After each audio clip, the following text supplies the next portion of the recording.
away. Ifatu Melifonwu. This is going to be over. Lions are going to win it. Lions are bringing the NFC North title back to Detroit.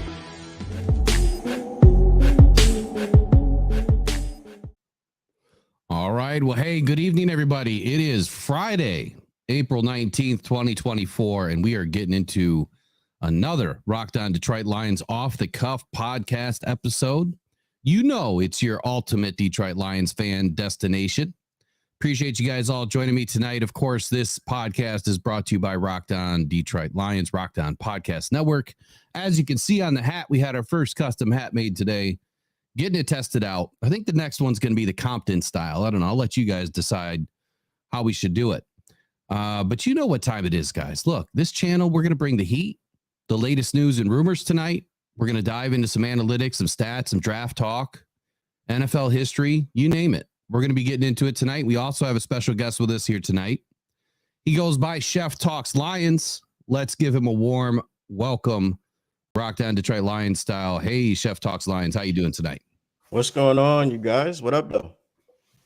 So good to have you on. It's been a while. We've been chatting for a little bit. By the way, Chef Talks Lions lives in Australia. So what time is it there? Let everybody know how early you get up to do this. Right now it is 10 a.m. 10 a.m. And he is ready to get into it. Looks like you froze up on me there for a minute. We'll have to pay attention to that as we go. Oh, we can still hear you, but you're a little frozen at the moment. All right, no problem. All right, so let's get into some draft talk. I guess I really wanted to kind of shape this as to what you see fits, the Lions right now.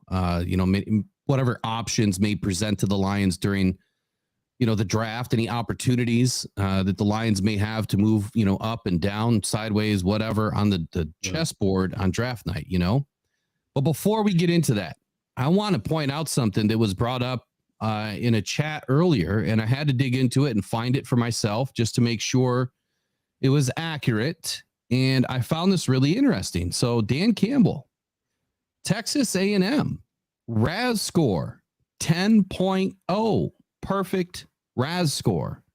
Your coach, Dan Campbell, has the best tight end RAS score I've ever seen. Might even be the best one ever. What do you think about it? That's crazy. I mean, I didn't know that he was that athletic. I saw him playing, obviously. But yeah, so that gives us a reason why he went up and grabbed LaPorta, because he was like, oh, he's sort of like me. But how can you? The funny thing is, like, your coach can say he was better than you, at least as athletically. You know what? What was LaPorta's RAS score? I think it was like a 9.96 or something like that. I think it was a 9.2. Because I know there was a comparison with Brock Wright, and Brock Wright was slightly more athletic than Sam LaPorta, very slightly.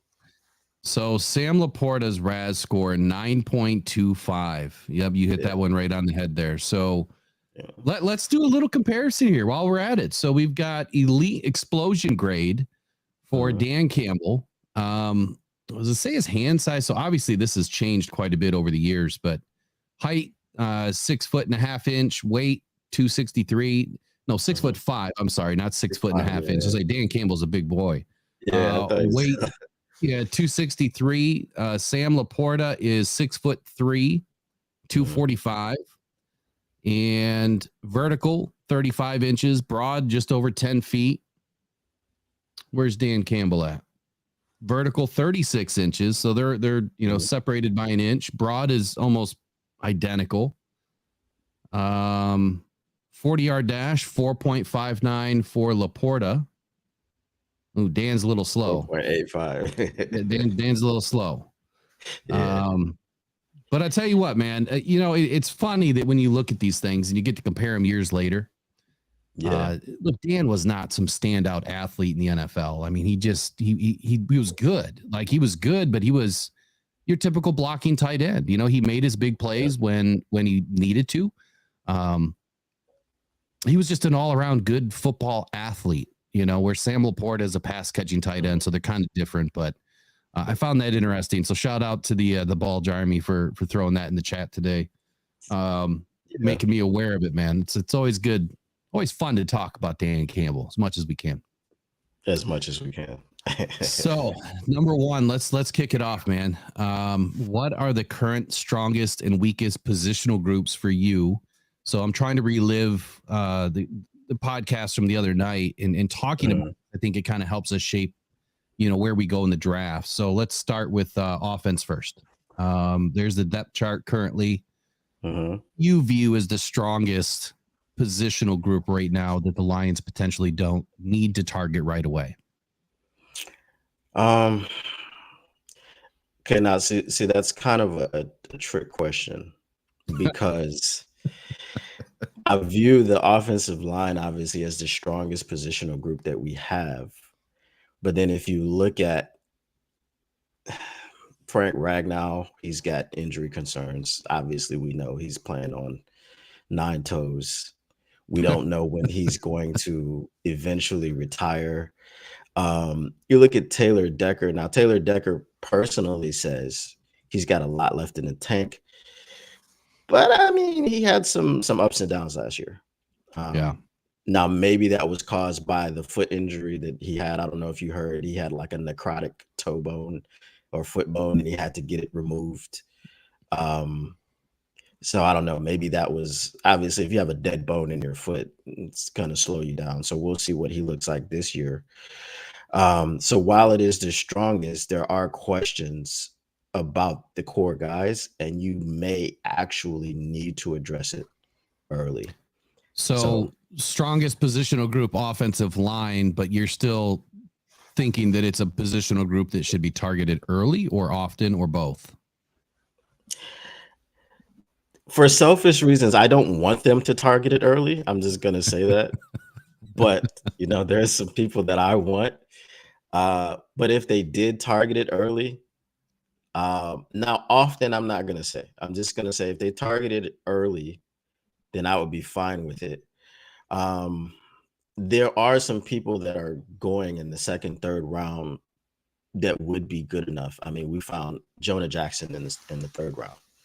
So you can find those guards and tackles in the third round. And that's why I wouldn't be mad if they didn't address it early.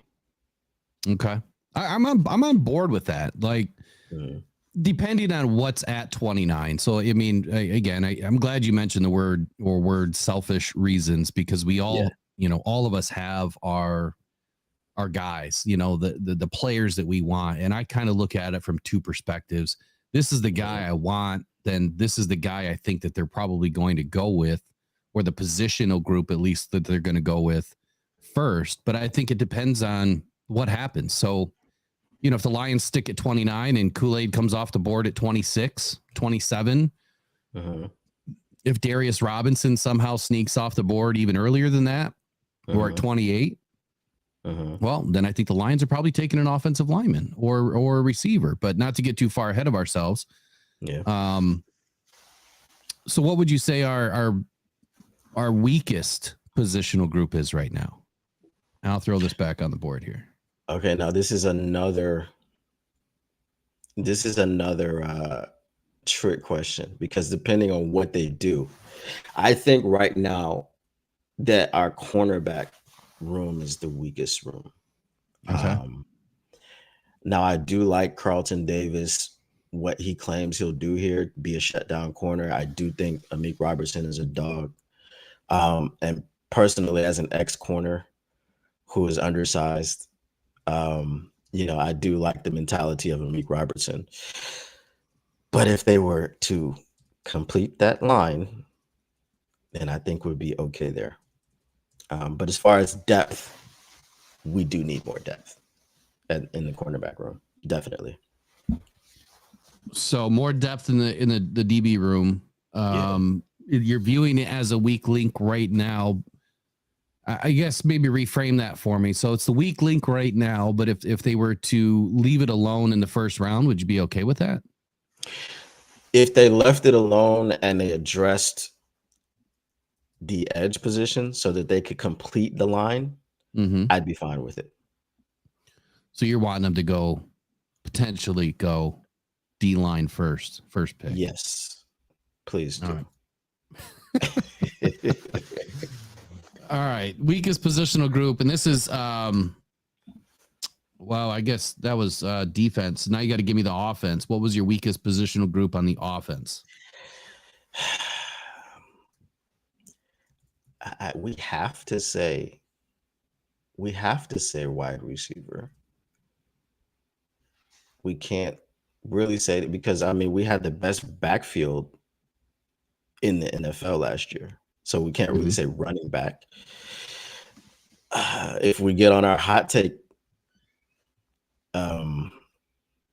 perspective, we could say quarterback, but you know, that's just for the sake of argument. So I'm gonna say wide receiver. If you said quarterback was our weakest link, I think that your stream would probably glitch out the rest of the night. I'm just saying for the sake of argument. I'm not saying, you know, listen, I am a golf guy. Yeah. I was not I own it 100%. When Goff came here year one, he was terrible. And I was not a golf guy. I wanted him out of here on the fastest thing smoking.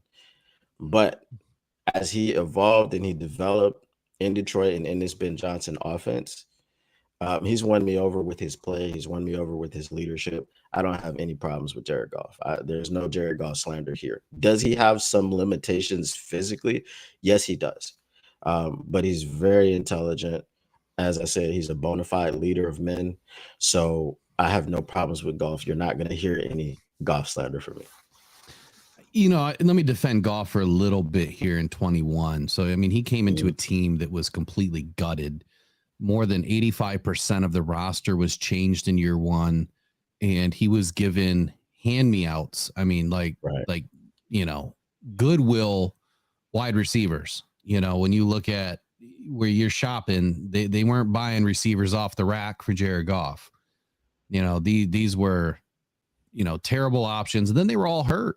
So, you know, he enters like week 2, I think, with one wide receiver. And then before, I think week 8, I mean, it was Amon Ra, like, was the guy, you know, like he was the only one left, it seemed like. So I'll defend him a little bit and say he didn't get off to a great start because he didn't really have a good team around him. You know, it's a big time transition. So, all right. I'll rebut you very quickly. Sure. Because you're a little bit older than me. So do you remember the movie Necessary Roughness? Oh yeah, of course. Do you remember the scene when the dude was running around like blow the whistle, blow the whistle, blow the whistle? No, I don't remember that. No. Okay. You go back and look at that scene. That was Jared Goff when he first got here. All right. He didn't have the team around him, but he also wasn't making the soundest decisions, like throwing the ball out of bounds on 4th down, things of this nature. So it was the whole, for me, it was just his preparedness to go into the game. Even I'm not even going to argue that the team was any good. We know it was no good, but I feel like just his nervous energy, his jitters. I mean, it did pop up again in that Rams playoff game when Aaron Donald came in on the blitz and he kind of like threw the ball backwards and it was a fumble. But it was a whole lot of that in 21. Yeah, but that ball got tipped. That ball got hit. So let me retort your retort there. Okay. Jared Goff not throwing the ball out on 4th down, I'm not mad at, because the team wasn't winning games at all, and they just wanted to win. He was trying to make plays, and I think that, you know, they already knew that the season was lost. No, I said when he would throw it out of on 4th down. Oh, when he would throw it out of bounds. Yeah. Okay. You should never do that under any circumstance. Yeah, you're gonna have to try to make a play. I mean, even saying it that way, I think that's a safe way to not throw a pick. You know, if nobody's open. You know, you've got, like this year, I wanted him to throw the ball out of bounds many times. Yeah. You know, he wouldn't. He would try to force it, and I think that's what led to, you know, I think he had like 5 interceptions in like 2 or 3 games. And it was because he was forcing the ball instead of just chucking it out of bounds and being done with it. Then there was that one play he didn't even make it out of bounds. He was trying to make it out of bounds, but it didn't get out of bounds, and that was picked. So, or almost picked. So, all right. So weakest on the offense was wide receivers, strongest offensive line, weakest on the defense, cornerbacks. What is the strongest on defense? Well, currently it's got to be the defensive line with the addition of DJ Reader. I don't know. I'm not a huge proponent of Marcus Davenport. But as I called him somewhere else, James Davenport, right? So an amalgamation of James Houston and Marcus Davenport. If they are solid in the rotation, and that's where Marcus Davenport needs to be in a rotation. He doesn't need to be the guy, so we can actually keep him on the field. With those two, obviously, I'm a huge James Houston fan. I think his hesitation move is just crazy. He's like AI. He's playing basketball out there. Obviously, he's super fast off the edge. He's got a natural bend. And I'm not worried about his injury. I mean, it was a broken ankle. Yeah, the fractured ankle. Yeah, oftentimes, broken ankles and broken bones are easier to come back from than, tendons and things of this nature. So if those guys, and that's a big if for Davenport, if those guys are able to stay healthy the entire season, then I think that they offer something pretty good, a lot better than what we had last year on the other side of Hutch. Do you know which ankle James Houston, which leg it was, right or left? I'm going to say left. I don't remember. I don't remember. So here's what I'll say about his injury is if it's his right leg, which is his leg to bend with. Yeah. That could take a little bit of a punishment, on the bend. Like the bend could be not what it used to be, and not being able to plant and feel comfortable planting. We just don't know what he has left. But on the Davenport thing, so if you go back and look at Davenport's stats, the guy is number one, when you watch his tape, really great at setting the edge. And I mean, he's just really, really good, solid at setting the edge. And that's what this defense is all about. Set the edge, stop the run, don't overcommit, don't get behind the quarterback. Obviously Aiden Hutchinson sometimes has a little bit of difficulty with that. He gets too far off the edge or too far behind the quarterback. He dialed it in quite a bit last year. Year over year, big improvement. So Davenport's been doing that at a pretty high level. Last year, he battled a ton of injury, right? Yes. So did DJ Reader. And so what I said in the last show when we were talking about Reader, or when we were talking about Davenport, is if we can even get him back, 75, 80% of where he was in 2021, he will be heads and shoulders above anything that we've had on the outside in a long time on that side of the defense. So I'm expecting that. I mean, I am. I'm expecting that. I'm not going to give up on the guy, but I think that's steering the ship into where, obviously, I think I know what you want to take first, with the first pick, but will the Lions stay at pick 29? That's been the question. Are they going to stay there? What happens if they don't? I hope that they don't. And from the aspect of, if you're looking at this team, you're looking at the holes that we have, which are not very many. If you're going win now, I don't believe that you need 10 picks or 7 picks or anything of that nature. I understand that this draft is the meat of the draft is in the middle, from the second to the fourth round. And generally, I mean, a lot of drafts are that way. You can find a lot of talent. But I mean, for me personally, I'm just like, if you want to win now, let's go ahead and trade up to draft only 2 guys. I'm only trying to trade up for one of 2 guys. Trade up for those guys, grab one of them, and be done with it. This makes everything so much better. It helps the secondary. It helps the linebackers. It helps everyone. So repeat that for me one more time. You think the Lions should trade up and just go in and go all out? Yes. So I kind of said something similar to that the other day where, do you need 3, players out of this draft? Is that what you really need? Just 3, extremely good players that can help you on day one. Last year, Brad Holmes wanted 2, right? He said that he needed 2 impact players out of that draft. He got 4. So he's ahead of the curve, right? Mm-hmm. This year, what do we really need? If you were to boil it all down and we were to assess the depth chart, in my opinion, I would say, yeah, you still would love to have that second dominant defensive end opposite of Aiden. I think that everybody would want that position because it in a lot of their people's minds, it makes the most sense. Like if you're already strong at one position on the defense, why don't you double up and, make it doubly as strong on the other side of the defense? Right. Right. But then you also have to look at corner. Like we do not have a man press corner on the outside right now. Yeah, they say Davis can do it. He has done it, a large majority of the snaps, playing the outside, but we haven't seen him do it, in against these receivers that he's going to go up against in this division. So I think that having a solid man press corner is a big need. And then linebacker. I think that our linebackers are solid, but we could really use another linebacker that's really good in coverage and someone that can also get after the quarterback. And so who would you take at a linebacker? I'm not there yet. I'm not there yet.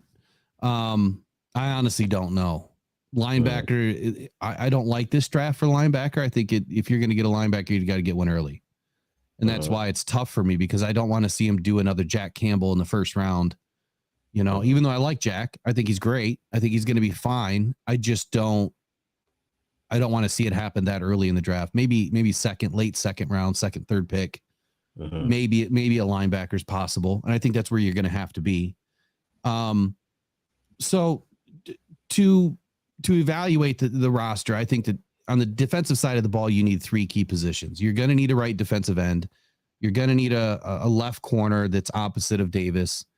And I think you're going to need another linebacker that can help this team win by getting to the quarterback.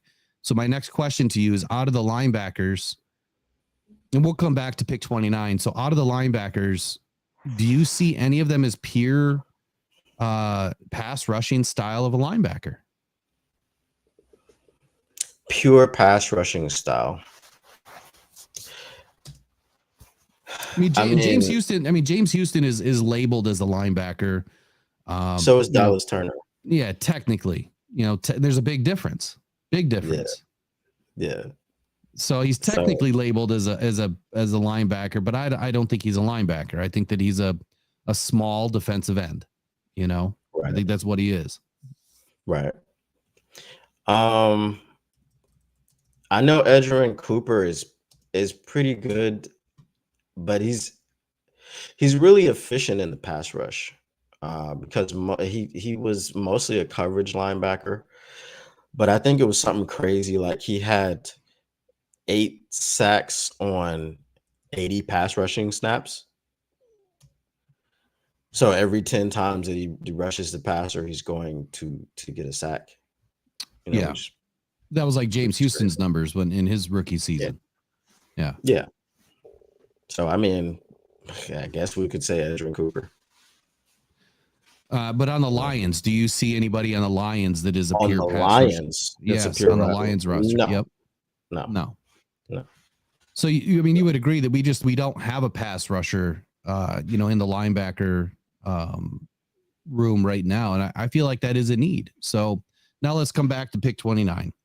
You felt that the Lions should move up, and as opposed to moving back, because if they move back, they're going to add more picks. You don't necessarily think that the Lions need to add a bunch more picks in this draft. Right. It's more of just getting the guys that you need to build this roster get a couple of good solid guys. Am I reading the room right? Is that what you're thinking? Yeah. Okay. If they were to trade down, though, I mean, where would you want them to end up? Where do you feel like the best opportunity is to make this team better? If you're trading down, you can't really go too far. I mean, you got to stay in the top 10, I would say, of the second round, because you're trading out of the first round. You're already at the back of the second round. Right. So if you went to like the middle of the second round, you'd be kind of redundant. So I feel like you got to stay in the top 10 if you're trading back. That's where I'm at too. So if they're going to trade back, I feel like it's most important to stay probably within pick 36, 37, which is way early. I mean, I think there's 32, 33 picks in the first round, 32 picks in the first round. Yeah. I thought there was 33 this year for some reason. I don't know where that came from the other day. I don't know. Or was there? Never mind. Brain's not working. So you have 32 picks in the first round. So if you stay in the top 36, that puts you real early into the second round. And if you go much further than that, I think that they're going to lose out on some of the top edge rushers. That's why I feel like they can't go much further than that. Right. Clearly, it depends on what happens in this draft. If there's not offensive tackles that go in the first round, that's going to change things big time. Just like quarterbacks. If we only have 3 quarterbacks go, you're going to see more defensive players fly off the board. If you only end up with 3 quarterbacks and let's say 5 offensive tackles before the Lions pick, you're going to have way more defensive players off the board. Right. And that's where you could potentially lose out on your top corner, your top defensive tackle, your top defensive end. I mean, even at that point, you might be picking an offensive player. You might be taking an offensive tackle or a wide receiver. So for me, I think it honestly makes more sense to move back, depending on what happens. If Jared Verse slides a little bit, if all of these, so back to what I was just saying, if all of these offensive tackles seem to go early, and you do end up with 5 quarterbacks to go in the top 10 or top 11, I should say, with the Vikings, then it changes things. Jared Verse could slip. Newton could slip. Murphy could slip. And at that point, I think the Lions have an opportunity to move up if that's who they're targeting. Dallas Turner even. But be that as it may, would you want them to move up and how far? I think it was on your show when you had up the trade calculator, and it was like if we traded up to 14 or 15, we wouldn't have to give up next year's first round pick. Yeah, I don't think a first round pick would be included either. Yeah, and unless you're getting into the top 10. Yeah. I think someone's going to want a first round pick in the top 10. So, but if you do a pick swap in like a next year's second, or a pick swap in next year's third and this year's 6th, I think you could get it done. So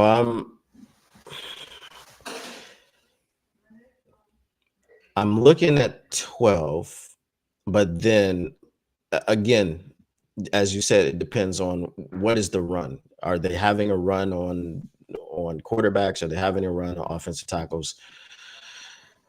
But 12, I think my issue is Atlanta.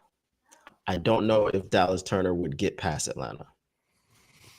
Is Dallas Turner one of your top picks? Turner and Verse. Those are the only ones I'm looking to trade up for. Okay. So if Turner gets past Atlanta, then there is the Bears, which I really don't want him to go to. I'm hoping the Bears would go ahead and, because they're going to take Caleb Williams first. Go ahead and get him an offensive lineman. Let that man grow with his offensive line. You need someone to protect him. You don't need an edge. Yeah. It's been speculated that the Bears are interested in taking a top edge rusher. And it's kind of funny because Ryan Poles has spent so much assets and money on this, the defensive side of the ball that it's just not working out yet. Let everybody else have some defense. You just go get you an offensive tackle or a center, someone that can help him grow and develop, because the Bears, I don't know if you know this, they're really bad at developing quarterbacks. They're really bad at developing anybody, honestly.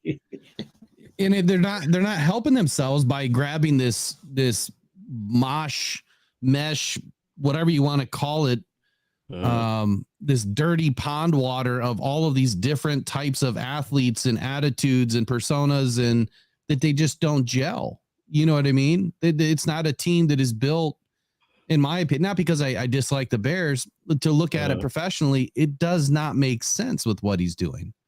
And I'm not just saying that. What's that? It's the dream team. Remember Philadelphia did that? Yeah. And it doesn't work. No. It doesn't work, because the minute you lose somebody, to injury, which is going to happen, that totally changes the dynamic of the rest of the team around them.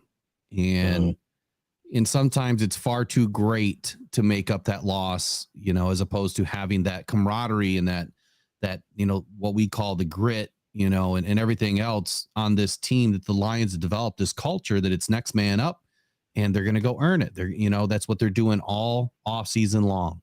And we don't see a big drop off, down the roster. Some of the offensive linemen we do, but we don't see a huge drop off. It seems like everyone kind of, works it out. And look, whatever they're doing in Allen Park, it's working. But what they're doing in Chicago is not working.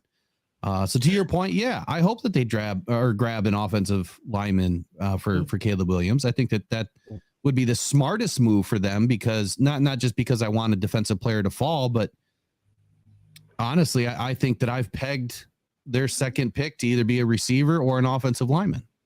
At 9, if they don't trade back, they could trade back. You have to get them somebody. I mean, I don't know that receiver is a great need.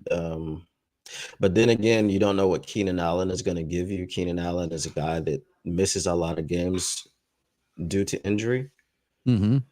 So, I mean, receiver would make sense just so that you can have a reliable target, especially when he goes down, and how many games is he going to go down for? We don't know.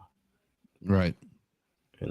So if they grab a receiver, if they grab an offensive lineman, those things are great for us, especially if we're trading up.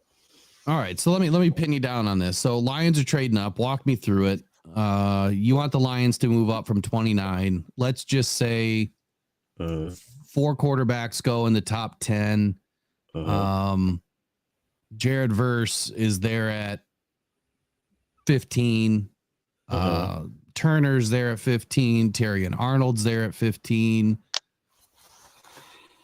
What's the play? What are you doing here, Will? What's the play? All right. So here's the thing. Turner, and it's really weird, right? Turner is widely regarded as the best edge in this class. If you look at the top 3 edges with Turner, Latu, and Verse, out of the 3 of them, Verse has been called the most complete. So if you're saying that Turner and Verse are there, so obviously if you look at the sack numbers, well, I'm painting the picture that those 3 players are there because then you have the choice, and it makes sense for the Lions to then make the move. And I'm trying to make the choice. All right. I'm trying to make the choice. It's a hard choice. It is. That's where I'm going. So if you look at the sack numbers, I believe in 22, Turner only had 4 sacks. And then he had 10 last season. Verse in the 2 seasons that he was at Florida State, he had 18 sacks. So Dallas Turner over 3 seasons has 22 and a half sacks. Jared Verse over 2 seasons has 18. So, I mean, is the drop off really that much for Verse? and I'm talking myself into taking Verse over Turner. So you've painted me into a corner, and I've never done this, but I'm talking myself into Verse over Turner. Now, the thing about Verse, with Turner, I think what he's going to help us with is his speed off the edge is going to help us against the mobile quarterbacks. You talking about So Jared? now Turner. But okay, I mean, Verse isn't. He ran a 4.5. Turner ran a 4.4. It's really not that big of a difference. Right. It's minimal. Man, you got me over here thinking Jared Verse, man. Over Turner. Can I do that? Can I take? Okay, I'm not gonna do that. I really like both of them, but I'm gonna take Dallas Turner. Now, the reason I'm not taking Terrion Arnold, because like I said, if you complete that defensive line, let's say Marcus Davenport does kind of return to form, that on that right side is just going to be crazy. Like, you're not going to be able to run over there. You're not going to be able to roll out and pass over there. It's just going to be very difficult for the quarterbacks. And with that being said, we've got Carlton Davis, we've got Amik Robertson. We still have, I don't know how you feel about this guy, but I'm very high on him. We still have Stephon Gilmore in free agency, who's going to be part of that second wave. I know he's old, but come on, man. For 1 year, this is the first man. Listen, this is the first man. How much for 1 year, though? How much for 1 year? Probably 10 million for 1 year. Do you think he's going to command 10 million? Yes, I do. But what did he get last year? Was it 10 million? I don't think it was. Hold on. Keep going. I'll look him up. So I know he's old and everything, but his mental prep, like his tape, you have to watch how he breaks down tape, and he understands tendencies of every team that he's going against. So I think that makes up, let's say he lost a step. I think that part makes up for him losing a step. And he is still the only cornerback since Deion Sanders to win Defensive Player of the Year, which, oh, by the way, has only been done 5 times by a cornerback in the history of the NFL. Did you say Gilmore or Lattimore? Gilmore. Okay. You thought I said Lattimore? Yeah, for some reason I heard Lattimore, but my answer is still the same. With Lattimore, you'd have to trade for him. Yeah, and he's got a massive contract. He's got a massive contract. Yeah. Gilmore, you could just sign him. So that veteran guy on the outside, we know he can play press man. He can still do it. But again, Gilmore is going to be helped by a Turner or a Verse. So not to interrupt you, but secondary. Gilmore last year made 10.9 million. Okay. Year before that, 10.9 million. Okay. So I have no doubt in my mind that he's going to be north of 7 million. Okay. Which at 7 million, I would probably say okay, but 33 years old, that's the part that worries me the most. I don't know, without diving into his stats last year, what he did with the Cowboys. His stats last year were not extremely far off of his Defensive Player of the Year campaign. So he played in 17 games. He started in 16 games, 972 snaps, played 96.1% of the snaps on defense. He had 54 solo tackles, 1 forced fumble, 2 interceptions. When did he win Defensive Player of the Year? 2019? Yeah, he had 6 picks in that year. He averages about 3 picks a season. So, I mean, he's still playing at his average level that he's played the last 3 seasons. I mean, he really hasn't let off. I mean, in 2021, he had a terrible year because he only played in 8 games. But outside of that, he's been relatively healthy almost his entire career. The last 2 seasons, he's been pretty darn healthy. But anyway, I mean, look, if the Lions were going to bring him in, something tells me that they're still holding back on some free agents until after the draft. You know, they're going to see who they pick up, what makes sense. You know, if they grab a corner, obviously I think the free agent market is then closed, you know, outside of, you know, lower tier depth options. But I would say that the free agent corner market would be closed for the Lions if they grab a corner early. Only because, and I'm fine with that. Yeah, and then I would be too, but I think only because then, you know, you got guys that are gonna be like, okay, well, where do I fit? You know, am I gonna play? Where do I fit on the roster? And that's the biggest question as to why, you know, some of these guys wait until after the draft to then sign. You know, people are wondering why are all these great safeties still not signed?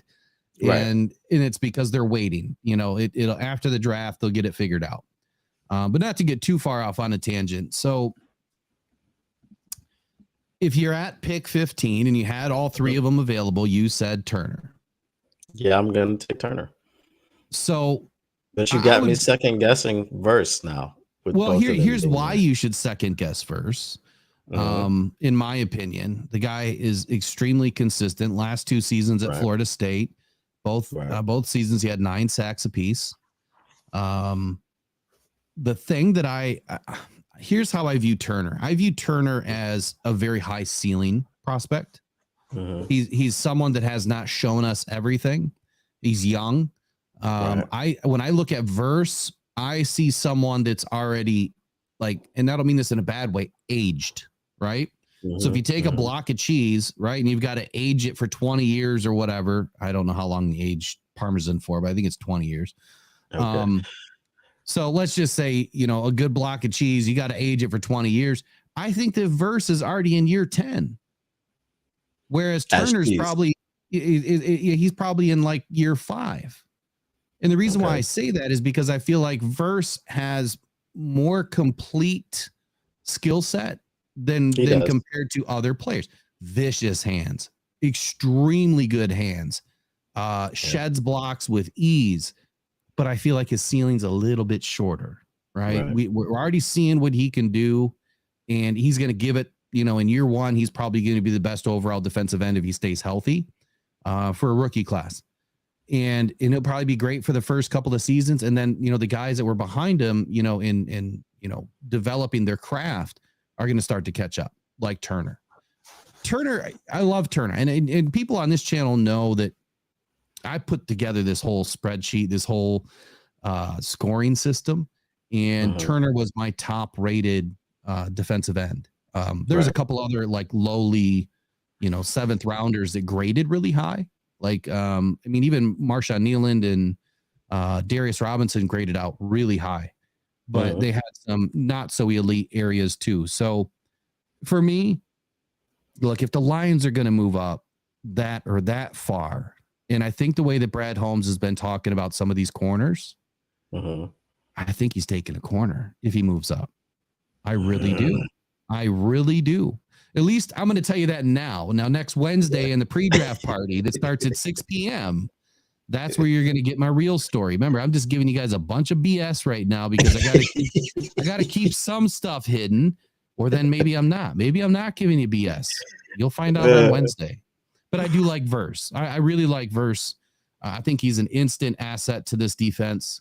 I think that he's somebody that is going to elevate the defense overall. I think he could be a great fit mentally. I think the dude is on point. I've listened to some of his interviews. I really like the kid. But Turner, I wouldn't be mad at either. I love Turner. People know that, you know, that's where I'm at, man. It's those 3 guys, Terry and Arnold, Quinn and Mitchell, Kool-Aid, or not those 3 guys, those 3 positions. But Terry and Arnold, Quinn and Mitchell, I'm a little bit nervous about because of the lack of talent he's gone up against, but you can't debate his skill set and the fact that he plays clean and he's quick and his hips are like oily. Like the guy can flip and run like nobody's business. I just worry about the skill set. I'm sure that I'm totally off base on that, but that's just me. So, I mean, with Mitchell, he wasn't asked to play a lot of man at Toledo, but then when he went to the Senior Bowl, he played man and he did fine. Yep. Now, the thing about Arnold, okay, so I played corner. He had a lot of targets, and generally, because not to toot my own horn, but when I played corner in high school, and the ball wasn't coming my way, it was going to the other guy, right? There's usually a reason for that. Yes. Okay. So this is the thing that worries me about Arnold. He does have some technique issues. He does miss with his hands. He can cross his feet if he misses the punch with his hands, and all of his weaknesses kind of string together. The first thing is you miss the jam, and then it just goes down from there. But all of those things can be coached out, and I think with this draft, it's very coaching heavy. So if you're talking about like Verse, the best point that you made about Verse is the 10-year and the 5-year aging cheese. All right. You'll never hear that from anybody else comparing what will be NFL players to cheese, but I just did it here on Rock Down Detroit Lions. There you go. So Verse is 10-year cheese, and Turner is 5-year cheese, right? Yeah. So the cheese that's older, he's obviously going to mature faster. And then when you look at Terrell Williams, who Dan Campbell has said is the best defensive line coach in the NFL, if he's able to get his hand on someone who is already closer to complete, that's just going to add more tricks to his bag sooner. Yeah. Whereas Turner, if he came here, maybe eventually because of his ceiling, he would be better than Verse. But if we're talking about going to win a Super Bowl, getting back to the NFC Championship game, and then going to the Super Bowl, obviously Verse would be the one that would impact us the soonest. Yeah, right. Absolutely. All right. So I've officially talked myself. You've helped me to talk myself into Verse. I mean, I was already, it was like I've been saying trade up for Verse because I just didn't feel like Turner would be an option. I don't think he's getting past Atlanta. It's the hypothetical game, man. It's what we love to play, prior to the draft, and then the draft happens, and then we're all, sitting there with our pants to the ground because we didn't get anything right. So, definitely I want to didn't shout get anything out, right last year. I got 5 right. Did you? I got the Lions' first 5 picks spot on. Oh, dang. Yeah. Okay. And it was written. It's in an article on Rock Down Podcast Network. You have and it was, and I did it live too. So, shout out to Eric Rintamaki. It's funny that you brought that up because that was going to be my trivia question tonight. So let's just have it. Have the Detroit Lions ever worn a color other than white, black, blue, or silver? And the answer was red. So back in 1948, the Detroit Lions had red socks that they had worn briefly with the black jerseys. And I just learned of this the other day. I never knew that they had worn red socks. So didn't they have red jerseys as well? They had a red jersey too. Yeah. I don't know for how long. I don't know if it was just an alternate or what was, but there it was interesting to me to find out that they had another color, and that they were one of the only teams to ever do it. So I thought it was interesting. Yeah. So I learned that yesterday. let's talk more about this draft here. So now I really want to get into some other mock drafts, and I guess let's walk through a couple of these. And I'll start with the first one. The Athletic has the Lions trading out of pick 29. And I brought this up the other night. So the Lions would trade back from pick 29 and they would receive 44 and 77 in return from the Raiders. And this one, I would be worried about because we were talking about earlier, if you get out of the mid 30s to, even the late 30s, is I think is as late as you really want to go with your first pick in the draft, I think you're going to miss a boatload of players. I think at pick 45, like everyone that you're probably going to want, everyone that's visited the Detroit Lions that we know about is pretty much gone. Except for the late round guys that we know are late round guys, right? Yeah. So what do you think about this option of the Lions trading back that far to pick 44 and only picking up 44 and 77 in return? No, like we said, it's just it doesn't make a lot of sense. It doesn't make a lot of sense. Are you trying to? I'm not. Are you trying to fill whatever holes that you have? And forget all that. It doesn't go with Brad Holmes' philosophy of taking the best player available, because you're putting yourself into a situation where you've passed on a lot of the best players, and now the best player available is going to be a tier below what you could have gotten had you stayed at 29 or had you moved up. So I don't like the option of trading back to 44. I think that's much too far. So I think that there's a couple of things to unpack with what you just said there. One, okay, let's think about what did Brad Holmes say last year. He had 14. I think the number was 14. I keep forgetting to go look this up. First round grades. I think he said there was 14. Mm-hmm. So thinking about best player available, if you're out of the first round, or if you have 15 first round grades, mm-hmm. and all of those players are gone, they none of them slipped to you. Mm-hmm. Well, then now you're onto your second tier bucket anyway. So what if your second tier bucket doesn't start until the mid 40s? What if those players end up being there? So we will never really know what his best player available is, I guess is what I'm trying to say. We only know what our best player available is based on who the Lions have visited or had visits with, and where they're projected to go right now, and then where they do go next week, Thursday and Friday and Saturday. So right.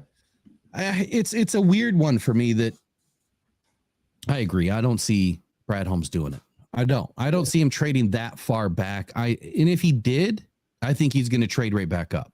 So that's the only way it makes sense for me, is that if he is somehow able to convert those picks for a better option to move back up and grab the player that they wanted anyway and somehow still make out on the deal, then it makes sense to me. Keep going down the list.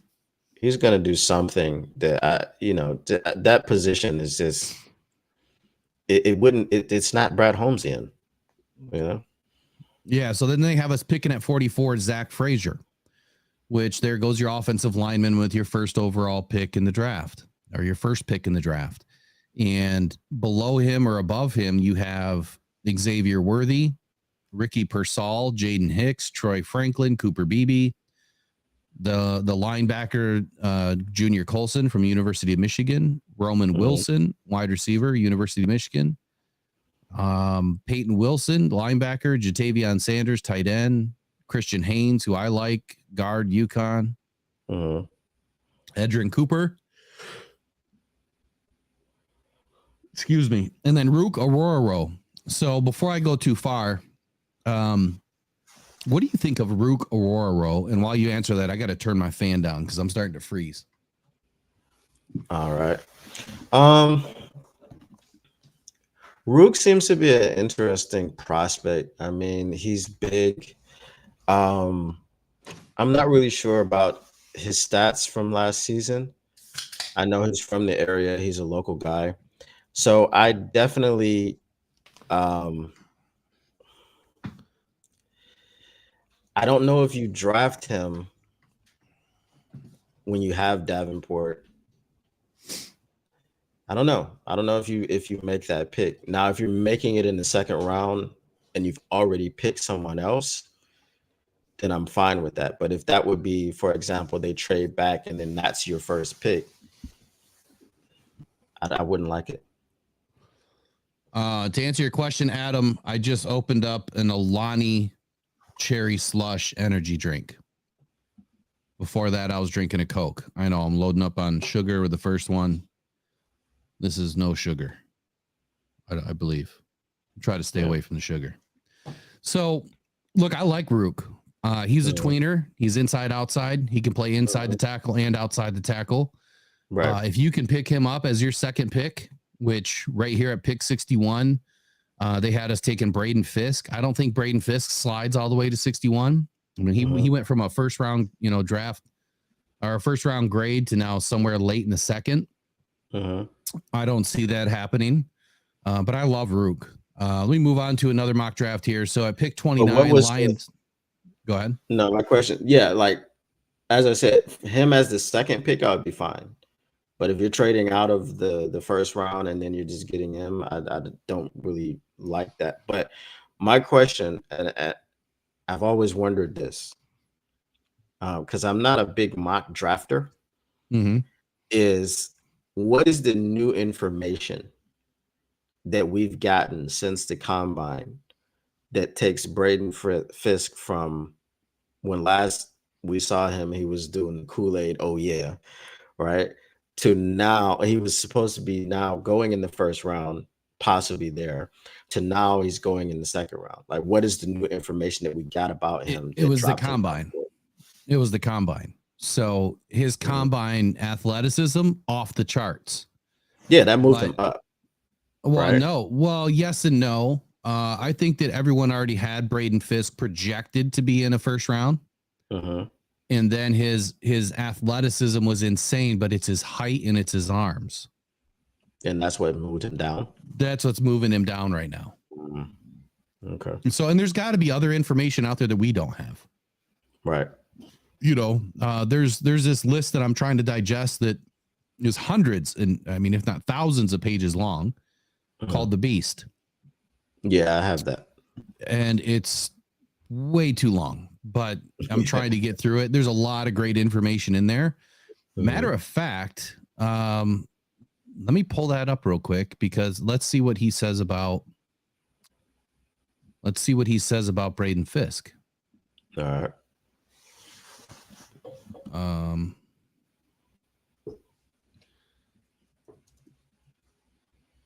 Oh shoot. While I'm pulling this up, I want to get everyone's approval in the chat tonight.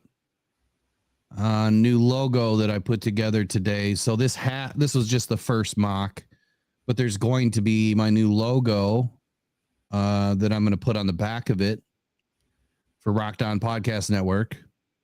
Obviously, the back, the blue or on the back side isn't going to be there. So it starts with the black circle. Let me know what you guys think in the chat. Thumbs up, thumbs down, what you guys think about it. I tried to mimic the New Jersey colors today and try to get something that was a little bit cleaner. This isn't going to replace the Rocked On Detroit Lions one, but the Detroit Lions one's going to get a little bit of a remake too. So give me your thoughts. If it's a thumbs down, that's okay. I can take it. It's all good. That means I got to work harder. So Braden Fisk, let me see if I can do a quick search within this document to find him. I don't know what page he's on. Let's see. Defensive tackles. Looks like he's in the 202s. Yeah, that thing is crazy. It's got a bunch of, how many pages is it? It's hundreds, dude. I don't even know. Yeah. I can go back and tell you in a minute. According to page 1, the index or whatever, the contents, not the index. At least 322 pages long. Yeah, I think the cornerback started in like the 220s or somewhere around there, or maybe even a little bit later. All right, so Braden Fisk, where are you at, buddy? I didn't plan on going through this, but let me see if I can just find him real quick. I'm interested to hear what he has to say or what information they're offering up about him. The question is he going to be listed as a defensive end or is he going to be listed as a defensive tackle? I think that's a good question. All right, so he's listed as a tackle. So background, Braden Fisk grew up in Michigan, Michigan City, actually, Northwest Indiana, on the shores of Lake Michigan at age 6. He started playing football for Michigan City Pop Warner League and led his team to the 2010 Junior Pee Wee National Championship at Disney World. Fisk attended Michigan City High School, where he was a 4-year varsity letterman. He played primarily offensive tackle as a freshman and sophomore, while also seeing a few snaps on defensive line. I don't really need to know. Ooh, what's this? As a senior captain, he battled through a back injury, had a herniated disc. He's a lion. Yep, he's a lion. So, I mean, right there could be, pause for concern because, you have an injury like that I will guarantee you will come back. It will come back to haunt you. You will be dealing with pain.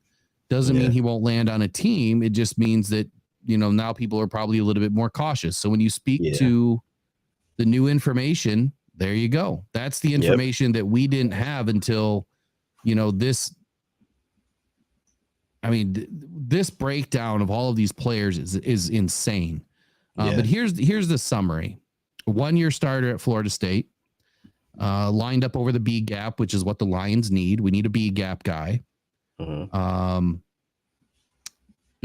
played in a 4-man front. After showing year-over-year improvement at Western, he transferred to Tallahassee for his 6th season and continued to take his game to new heights against better competition. That's the thing that was selling me on Fisk, is that you transfer to FSU and you get better against better competition. They call him a sawed-off throwback brawler. He doesn't wear gloves. He generates movement with his get-off, agility, and raw power, creating stress on the blocking scheme with his disruptive qualities, while his effectiveness can fluctuate from play to play. His effort sustains whether he is splitting doubles or holding the point of attack. Overall, Fisk doesn't have a deep arsenal of counters if he doesn't win early. There's another knock. But he already has a professional mindset, and his twitchy urgency and steady play strength will translate well to the pro game. He projects as a rotational 3 technique with versatility to move around an aggressive front. So I think there's the knock. 1, you have the previous injury with the herniated disc. 2, he's just he's missing, an arsenal of options with his, pass rushing ability or his counters. And, a lot of that stuff is technique, things that can be taught. Right. So it's just going to take time. That was the question that I wanted to ask you, because we have a Terrell Williams and he's expected to, people are even expecting him to resurrect the corpse of Broderick Martin. So hold the phone. Hold the phone. Come on, man. Look, Broderick, he was drafted to be a project. Yes. He was never going to play last year. I'm not on that train. I'm not on the Broderick Martin was a terrible pick and he couldn't get on the field. As I said, I know he was a project. I know he was a project. I'm expecting a lot from him this year. Otherwise, that pick will turn out to be a nightmare. Yes. Yes. But what do you like if you have someone who is highly regarded around the NFL, and we've seen his proteges, develop and be great. When you see a guy like Fisk, who they go, oh, well, he doesn't have a lot of counters and he doesn't have a lot of pass rush moves. He doesn't have a deep bag. Maybe he only has one move that he can win with consistently. Maybe he doesn't do a lot of speed to power. Maybe he's all power, just bull rush. How much do you think, because I know you were a coach, how long do you think, with a very, very good coach, with an excellent coach, how long do you think that takes for a player? And how much does it concern you or not concern you because we have now this type of coach? I think it depends on the player. There's only so much you can instill in a player to, they have to be able to be receptive, right, of what you're teaching them. Number one, they have to have an open mind. if it's just like in sales, right? If you're not teachable, coachable, or likable, a coach is going to give up on you. A sales coach is going to give up on you. So if Broderick Martin or, anybody in Broderick Martin's, shoes is likable, coachable, teachable, I think that the path to success is shortened. And as long as he is receptive of what's being taught to him, and then he works on it, outside of practice, look, he's got to get into the playbook. He's got to watch tape, a ton of tape. He's got to work on his finesse moves. He's got to work on his, his power, because he was really weak last year, really weak. Like, he was getting thrown around. And for somebody that big, that was one of the biggest knocks that I found on Broderick Martin once we took him and I started diving into him a little bit. He's super top heavy, like way too top heavy. And I don't mean that from a weight standpoint. I mean it more of like his weight doesn't shift well, right? So he doesn't anchor well, and he's got to work on that, which is stance. You've got to be in the right stance. You've got to have the right leverage. You got to have the right pad level. But to answer the question, there's really no timetable. You see some guys that, year 3, they pop, and you're wanting them to pop year 2. He may be a year 3 guy. He might get, much improved this year. He might be more, we'll be able to see him on tape, this year where he's improved, but he may not really pop until year 3. But now you're taking a guy in the 5th round, that you're in the 3rd round that you moved up for, right? He could have taken him in the 5th round, 6th round. Right. What if he does pop in year 2? What if he does shock us all? Then what? I think obviously that falls back on Brad Holmes for finding that diamond. It's hard to find bodies that big, that have the mindset that maybe Brad's looking for. Look, I think that it's up to the player. I don't think it's really up to the coach. You have to have the right coach. They have to know what they're doing. They have to know how to pull the best out of you.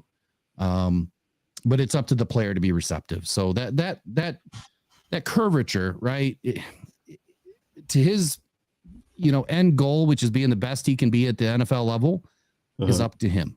And we'll see what happens with Broderick Martin this year. Did he take his offseason training serious? Did he do everything that he said he was going to do, like Aleem was doing? Well, we'll see. The minute they get to training camp, we'll see it, whether he did or he didn't. So I'm going to move on to the Athletic. I'm sorry, the Ringer. The Ringer has the Detroit Lions at 29 taking Keon Coleman. Says the Lions have 2 great pass catchers with Amon-Ra St. Brown and Sam LaPorta, but both are relatively undersized for the respective positions. I don't know what they're watching on tape, but clearly not the right tape. They need to get bigger. I don't know about them getting bigger. I think Sam LaPorta is big enough. I think size doesn't really matter to be successful in the NFL. I mean, it matters, but it doesn't. You could be 6'5" and be a dud in the NFL. So I don't think size matters here. I think they play well within their, within their positional group, but it says, and Coleman is big with a big catch radius and tons of toughness in the middle of the field. He will win on Jared Goff's favorite route, the dig, over and over again, like he did at Florida State. He also can take designed touches for big gains and win jump balls on the outside. After the top 3 receivers, the wideout with the highest ceiling in this class is Coleman. What do you think about the Lions taking a receiver at 29 or with their first overall pick in this draft? And what do you think about Keon Coleman, 6'3", 213 pounds out of Florida State? Like we said before, I mean, it depends on what has happened in the draft prior to pick number 29, if we stay there.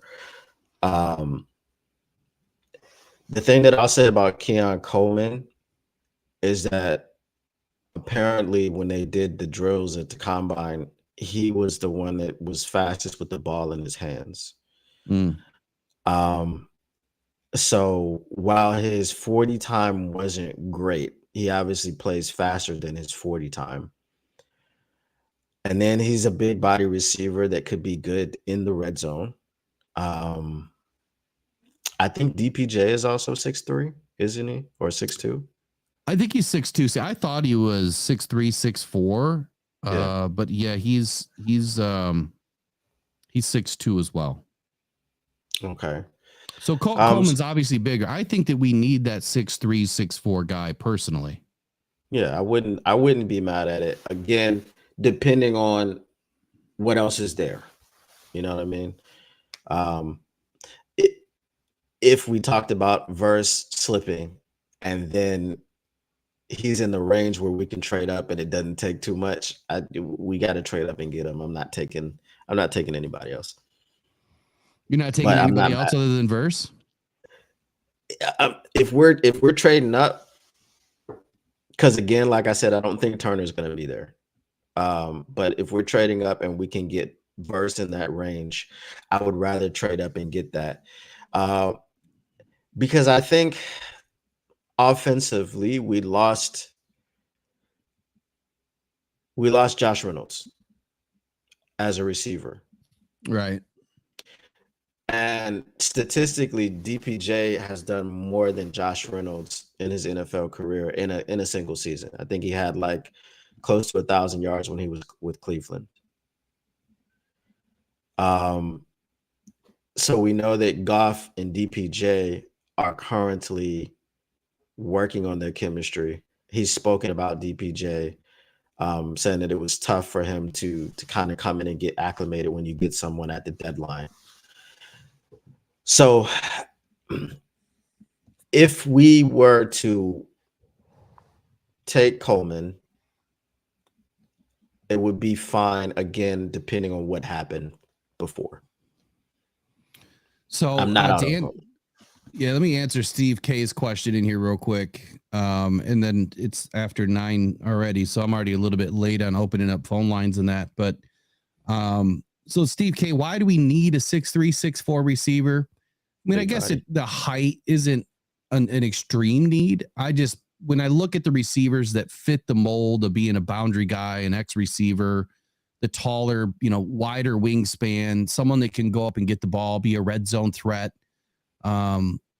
Everything that we want to see out of Jameson Williams, someone that can stretch the field, and then everything you want to see out of DPJ, someone that is a brawler for the 50-50 ball. You are looking for that in a bigger body X receiver, which is what I'm thinking when I think about Calvin Johnson. Like, we're never going to have a Calvin Johnson ever again. But that's what this team has not had, is a big body receiver. In 2021 and 2022, we had like the third and first shortest wide receiver rooms. We averaged like 5 feet, 10.5 inches when you averaged all wide receivers together in the Lions roster. That is short by NFL standards. That's really short. We're starting to get a little bit taller. And that's because we've added some guys in the last couple of seasons that are a little bit taller. Antoine Green being one of them. Now, Antoine Green's also 6'2", so I thought he was bigger. I thought he was taller, but he's not. I still think that we're looking for that X receiver. Flat out, I still think that's what the Lions are looking for. I don't think that we're looking for another St. Brown, someone that can kind of play all over the map, but, makes his money over the middle in the slot. I guess that's the reason for me, Steve. That's all I can say. I don't know. What do you think about receiver? Like, who do you anticipate the Lions going after, when it comes time to get in a receiver? And do you think we're going to get a receiver in this draft? Me or Steve? You. I mean, I've been a Leggett guy. Just because, but when they dropped his height, I thought that was really, he came in at what, like 6'4", and then he's really only 6'1". So yeah, he was projected like 6'3", and then you dropped to 6'1". Yeah, that was weird to me. But I mean, you look at his production last year. I know the years prior he didn't have all the production, but he was going through a lot of things. I think it was like the death of his parents. He also had a motorcycle accident, and then he was injured after he came back after that. But for him to be fully healthy and fully, I guess you could say, free of mind or whatever, for him to then explode in that production, that just shows that he has that ability.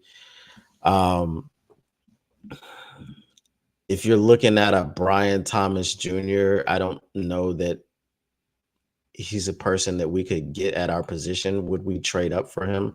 I don't think we should trade up for a wide receiver. And then when you look in the later rounds, you have a guy like Brendan Rice, which, I mean, his dad is the greatest receiver of all times. And his dad is very, very active in coaching him and teaching him his technique. And he's big and he's fast. So someone like that, yeah, I definitely would take that guy. But again, in the first round, it just got there's the defense has to be addressed first. I'm sorry. No, I wouldn't think we're going to take one in the first round either. So, for the Ringers position here, this is who we would be passing up. So after Keon Coleman is Kool-Aid McKinstry. I do not think that the Lions would pass up on McKinstry. Then Chop Robinson at 31. I do not believe we would pass on Chop Robinson. At least I would hope not. Especially if you're thinking about addressing the edge. What is your overall thoughts? Here, let me look at something else. Darius Robinson goes 26. Where is Verse at? Verse is gone at 14. And Dallas Turner makes the top 10 at number 9 with the Chicago Bears. Oh, just where you wanted him to be. That's where I worst spear. I don't want to see that guy. I mean, what do you think about Chop?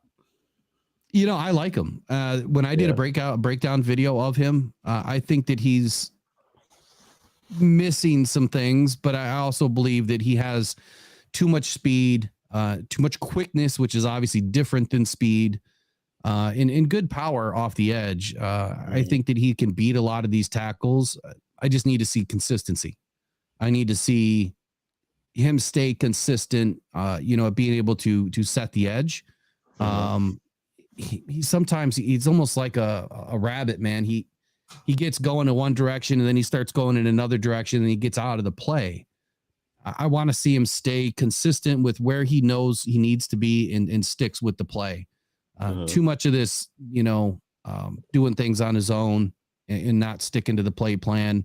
That's going to get him into trouble quickly at the next level. So consistency is my issue with Chop, but I do love everything else that he brings, which is quite a bit. So shout out to the Ornery U of M dad. He bought some more coffee tonight. Obviously getting your entries in for the raffle jersey giveaway next week. So next week, Wednesday, pre-draft party, we are giving away 4 jerseys. And what that will be is 4 jersey gift cards. And the first 2 obviously are just straight up. You be there, you get in the show and you'll be entered. It's going to be totally random. And then the last 2 jerseys, if you bought entries, we will put all those people on a wheel and then I'll have to figure out how to do all of everybody else. And those will be for the entries. So if you've purchased entries on Buy Me a Coffee, there is actually now a way to specifically buy. So there's 3 jerseys on Buy Me a Coffee under extras, and you can actually buy into the raffle by selecting one and purchasing. There's also draft t-shirts that I put together because I haven't seen anybody do anything like this yet. They probably would have done it after the draft, but let me kind of show you a little picture here. If it'll pull up. And then I'm going to open up phone lines here in just a minute. How long can you stay on tonight? I usually go to about 10, about another half hour, 35 minutes. Yeah, I'm good. You're good? Okay. Yeah. I don't know why these aren't pulling up. Give me 1 second. I'll pull it up. Okay. All right. So phone lines open. If you guys want to call in and talk about the draft or comment about anything that we've been talking about tonight, phone number, I'll pop it in the chat here. It'll be open until 10 p.m. We'll try to limit calls to, less than 3 minutes so we can get a few people in. And it's a really funny comment by Uberlights Eric. What do you say? He said, "No matter who we pick," and I mean, when I say no matter who we pick, I mean Kool-Aid.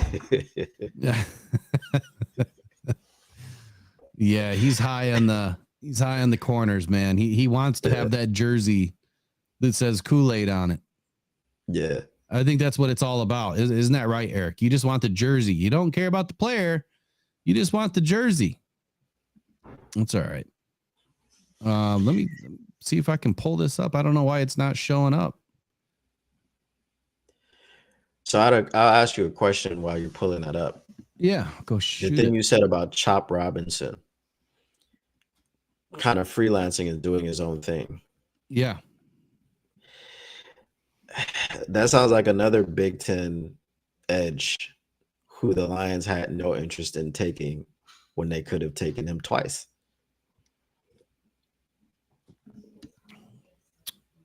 Who are we talking about? Wasn't that what they said about Chase Young? Oh, yeah. He's a freelancer too. Mm-hmm. Yep. But he's doing it at the pro level, even after all the coaching. So I just threw up the shirt there. I'll throw it up again. Apparently this is the only way that I could do it. Mm-hmm. But anyway, it says Detroit, I was there, 2024 NFL draft. These are only $25. All sizes available, shipping within a week. Should be by the time you order, a couple of days of processing, and then you should have it within 3-4 business days after that. So 5 to 7 business days. Again, all the money that's collected for these types of things just goes back to the channel, and we do more giveaways. That's what it's all used for. So if you want to get a unique custom t-shirt like that, or if you need something done, if you need something made, just reach out. We'll make something for you. So yeah, I guess if they're viewing Chop Robinson as a Chase Young, then yeah, Chop's off the board. Right. Because they had plenty of opportunity to grab him, just like you said, and they didn't. They passed on him multiple times. And then that could be the reason. They need someone, like I said earlier, that's teachable, that's coachable, that's likable, that listens, that, takes what they're being taught and then puts it to use. And I think that's where, the whole identity and the culture and the fit makes the most sense to Dan and Brad. It's got to be a specific guy. It just has to be. And it doesn't matter where we grab them in the draft. They just have to really fit what we're trying to do as Detroit Lions. And I think that's why Brad Holmes says not everybody can be a Detroit Lion. And it's not just because we only have so many picks. We could have all the picks. But we still wouldn't pick everybody because they're just not Detroit Lion material. I forgot all about the poll from earlier, but the weakest positional group overall, I put up 4: defensive backs, defensive line, O-line, and wide receiver, kind of the 4 that we were talking about. And 60% believe the defensive backs is still the weakest link. And that was 60 votes. I tend to agree.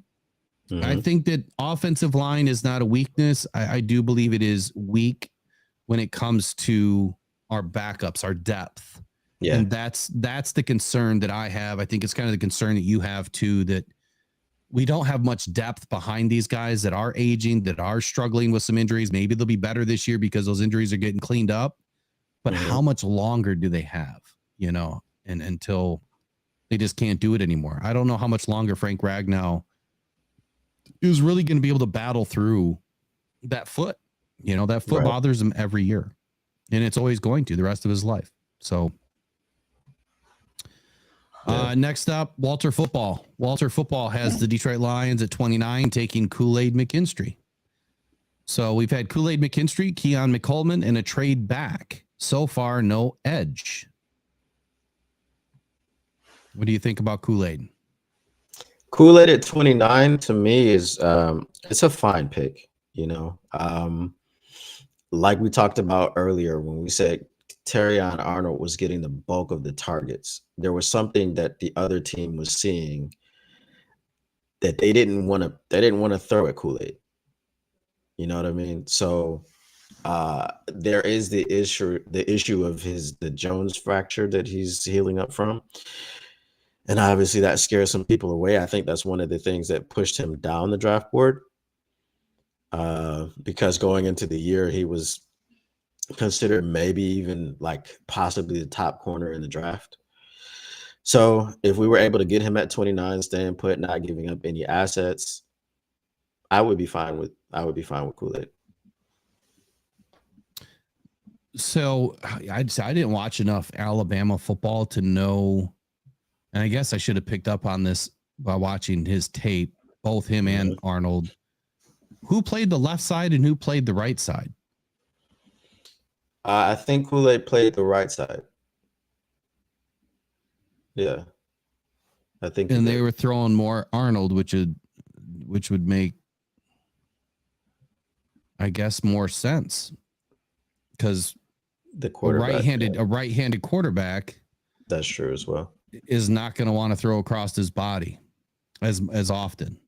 Right. So to that point, maybe part of it was just because of the nature of the quarterback. But then again, something that they're seeing that they liked or didn't like, out of Kool-Aid that they didn't want to have to deal with.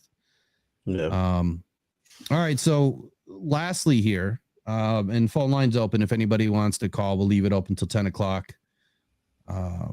Lastly here, when we look at trade partners and, possibly, I know we've kind of glanced over this a little bit, but number one, do you think that there's anybody on the current roster that is a trade bait on draft day, offense or defense? They're not someone that you just want off the team. Like, do you legit think that there is somebody that could be moved on draft day, packaged, to move up or move back or whatever Brad Holmes is going to do? To be fair, the only person that I wanted off the team was Will Harris, and he's off the team. I don't think anybody would want him anyway. Who would make sense? You might have to give up a pick just to trade him. Yeah, you have to give up a first rounder to trade him. Right. Who would make sense as a trade? Okay, so before it, like I said, I mentioned Aleem McNeil, but it doesn't make sense because of the projection of the year that he could have alongside of DJ Reader, but he hasn't had that year yet.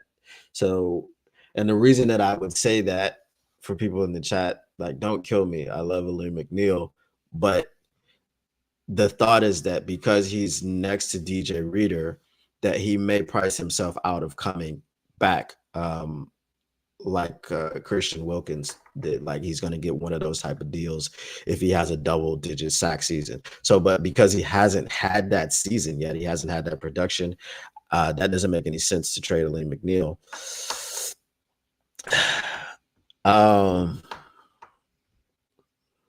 I'm not going to say the one that you're thinking. I'm just not going to say. I'm not going to allow myself to say that. It's not going to come out of my mouth. I don't really. I can't think of any person. If we're looking at the depth chart, we don't have any corners that we could move. We talked about the offensive linemen. We can't move any of them. We can't move Hendon Hooker because Hendon Hooker is only going to be traded on potential. We don't know what he is. Now, if you had a team that was desperate for a quarterback and they missed out on the guy that they wanted, that would be a possibility. Just like we're high on his potential. Like, oh, if he hadn't got hurt, he would have been the Heisman Trophy winner. If we look at the running backs, that's probably the only one that I can think of is Monty. Adam, hold on. Adam in here is like, Will's like, trade Amon-Ra. You guys know I love Amon-Ra St. Brown. I just don't love the money he's about to get right now. That's all. Don't trade Amon-Ra. You can't because we won't. No, the season would be. You can't. Culturally, that would be terrible. Yeah. I mean, I think Montgomery is probably the only person that I could think of that would be trade bait. Now, then the other thing is that running backs have been extremely devalued. So is anyone going to trade for a running back? Yeah, I don't know. So I guess what I'm thinking here is a couple of things. Mm-hmm. Number one, the guy that you didn't want to mention. And look, I'm not the one that's bringing this stuff up. So this stuff has been kind of all over everywhere, floating everywhere. Mm-hmm. People keep bringing up Jameson Williams. Mm-hmm. And the fact that he has been slow to rise, had a pretty decent end of the season, really helped us out in the NFC Championship game to kind of get things rolling. Is he worth anything now? See, I think that's the question that no one's really tried to answer first before they just throw out a name and say, yeah, he potentially could be traded, or he should be traded, packaged up to do something to grab a different receiver. Am I against it? No, not necessarily. Doesn't mean that I don't like the guy. But if Brad Holmes was to pull something off like that, I just don't know what Jameson Williams is worth right now. You took him at 12 overall. You are not going to get a first round pick. You are not going to get a second round pick. A third round pick, potentially. Now, if you packaged him up with a pick, you could move up into the first round potentially. So my question on that then is, would that even make sense if you're now going to replace him with another rookie wide receiver? Because he seems to have gotten all the rookie stuff out of the way. You know, he had the injury, so he couldn't really play that first season, and then he had the suspension, and he's come on. And then the fact that Dan spoke so glowingly about him and how he's expecting him to really compete to be that number 2 receiver on the other side of Amon-Ra St. Brown. If you were to then trade him for an unknown commodity, would that make sense? And how high can you go to get that unknown commodity? Are you thinking of a Rome Odunze? You're definitely not getting a Marvin Harrison. Are you going to be able to get a Malik Neighbors? Like, these are the people that you're probably going to be looking to, like the people that are considered to be the upper echelon of receivers in this draft. And so if you can't get one of those guys, I don't know how it makes any sense. So, yeah, I really don't know what makes sense other than if you're going to get rid of Jameson Williams, you have to replace him with a first round talent. Right. Because you're looking at doing two things. One, you're looking at trying to replace a first round talent that Jameson Williams may not be what everyone thought that he was going to be. I don't think that he's turned out to be what Brad Holmes thought he was going to be. He's hit a few bumps in the road. He's had, a real slow to grow kind of process in the NFL. Could he bust out in his third season? He absolutely could. And, if he busts out this year, catches, 60 balls, 700 yards, 5 touchdowns, I think that would be a successful season. Is that the season that the Lions are looking for? I don't know. But then in his fourth season, assuming you pay him Amon-Ra St. Brown, he's going to have to continue that trend. Or do you go and get that big body wide receiver in the first round and just kind of start all over with another rookie? Because you're not going to be able to pay J-Mo if he does, try to command any sort of a bag in his, after his fourth season. You're not going to be able to pay him too. So is it now time to just say, okay, we start over? And maybe there's a sucker out there that is willing to pay too much for J-Mo. And I don't mean that negatively, but look, I mean, he's probably not worth more than a third round pick because he hasn't done anything. Right. I mean, on paper, he's done hardly anything. So here's my question. Comparatively to other first round players, you know what I mean? Right. But here's my question to you then. I have two questions. So you said a 700-yard season and 5 touchdowns. What did I All say? right. Yeah, about 700 yards, 60 balls, 5 TDs. 5 touchdowns. Yeah, I think that's a successful season. I just don't know if he's going to be able to get that many targets. But he may not be able to get that many targets. But how many rushing yards do you see him having? And how many rushing touchdowns do you see him having? I don't know. Because he's picking up 40 yards if he's got at a clip. Yeah. Okay, he's picking up 40 yards. So if you hit him with 10 jet sweeps in the season, and let's say he comes down to earth a bit and he picks up 250 yards. He's got 25 yards per jet sweep. Because they're not going to have another situation where they leave Max Crosby unblocked and just let him get his clock cleaned like they did against the Raiders. That's my first question. All right. So let's say he gets 10 jet sweeps and he takes 2 of them to the house. So that's an extra couple of touchdowns. Now, where are you on using JMO with these new kick return rules? I don't want to see the kid injured. I don't want to see them injured either, but I posed this question before to someone else. And what's to say he's going to get injured on a kickoff return and he's not going to get injured taking the jet sweep around the corner and he's not going to injure going out for a pass? Exactly. But I think that there's more propensity, more likelihood to get injured on a kickoff return because you got 11 guys gunning at one guy versus, 1 or 2 guys that are going to make a play on one guy during a play. In understanding with the new rules, it's still a little bit different, but still you got 11 guys coming for one guy. Mm-hmm. I mean, I'm not against it because he's got speed. I mean, I would make him the second guy. Hopefully he doesn't get as many initial kickoffs, but then you've got trick plays. You can toss it back. He can run behind. You can lateral it, whatever. And you can do some trick plays with him. I mean, I'm all for that. 100%. But I want to address something. Z Digital said Philly just paid Brown and Smith that, that they could retain, but that might, you got to look at how many players are getting paid by Philly, right? And what they're going to be able to bring in and how many guys they have left to pay that are currently on their roster. Not every roster is the same. So not every roster is built the same way that the Lions are building, meaning the guys that they draft are the guys that they want to pay, the guys that they want to keep. But you still have Aiden Hutchinson that could command $30 million. You got Penei Sewell that could command $28 million.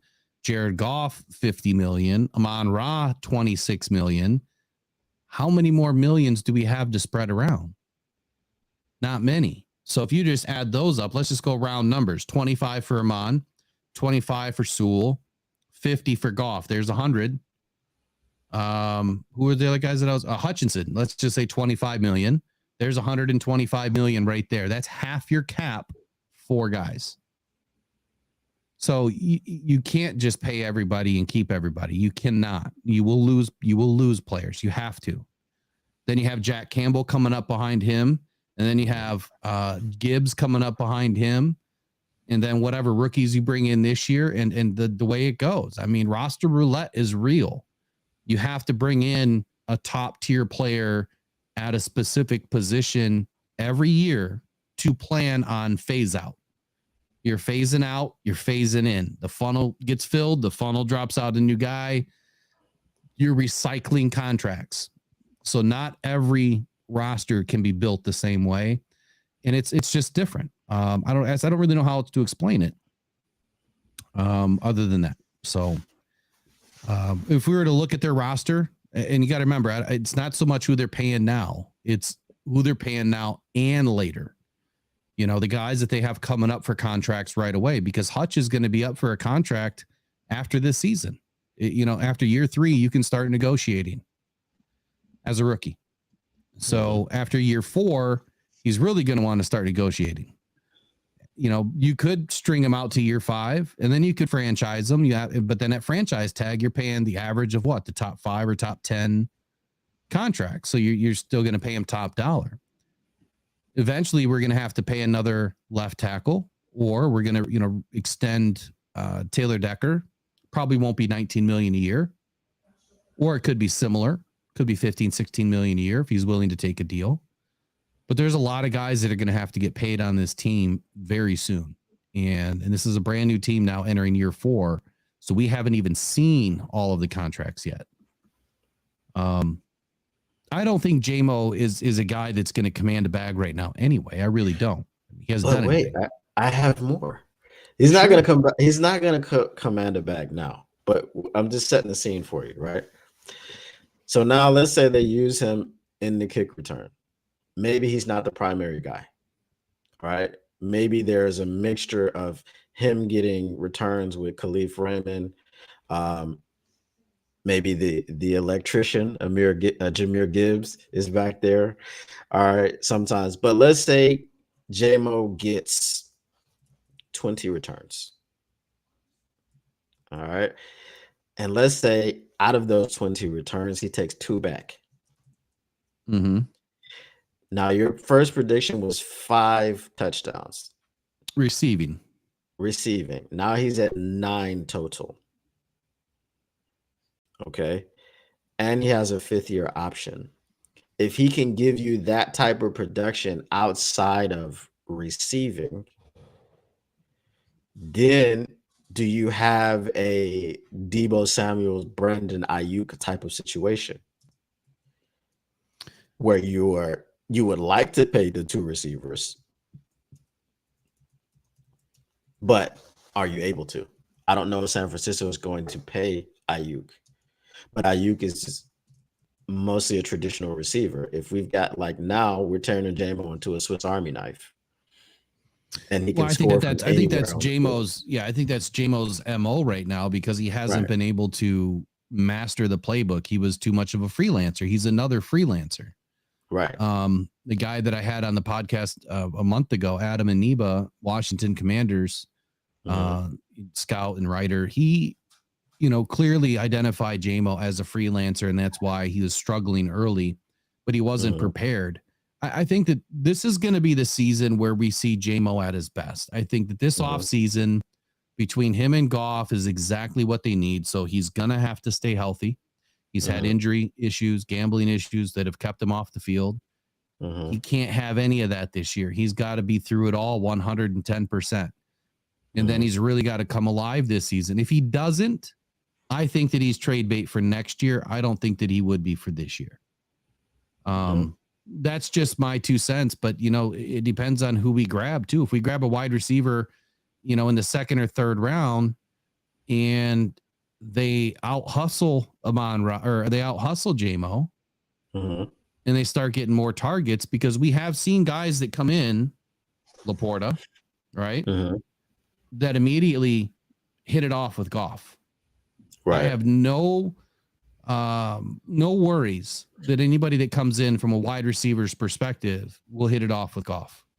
He's done it with every receiver that has come in so far, besides J-Mo, because of the injury history. Right. So, how many kick returns did we have last year? I think that there was, out of the entire league, less than 10? Very few. So I don't think that's going to change. I don't think it's going to change much. J-Mo's not big enough. Change, though. Yeah, I mean, that's why they changed it, because they're like, we need more. We had 2,000 non-plays or something like that. Yeah, I mean, I just don't see it changing a whole lot. I mean, even in the first year, I don't see it changing a whole lot as far as scores off kickoffs. But I don't think that J-Mo has the size to be a Deebo at all. He's not going to be durable enough. He doesn't have the size. Well, our Deebo is more so Amon-Ra, because he's the one that's going to line up in the backfield and he's going to run routes. Um, I thought you were likening J-Mo to Debo, though, like that kind of a position. I can't really do that though.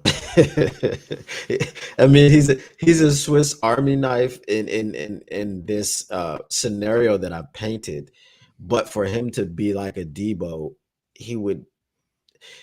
Debo he runs between the tackles and things of this nature. Like if you're giving the ball to JMO, it's only on jet sweeps and things, jet sweeps and reverses. He's not running between the tackles. Now, Amon-Ra St. Brown will run between the tackles. So it's not really a perfect comparison between JMO and Debo or Brandon Ayuk and JMO. Like it's not perfect. But what I was saying with those two is that now you have a situation where Debo was paid, like Amon-Ra St. Brown is about Hey, to this get is paid. Will with Rockdown Detroit Lions. Who do I got on the line? Give me 1 second. Okay. Hello? Hello? Hey, this is Will with Rockdown Detroit Lions. Who do I got on the line? Give me 1 second, Chef. Yeah, no problem. Hello? All I hear is a bunch of feedback, so I don't know what's Yeah. happening there. We shouldn't have any feedback when they call in.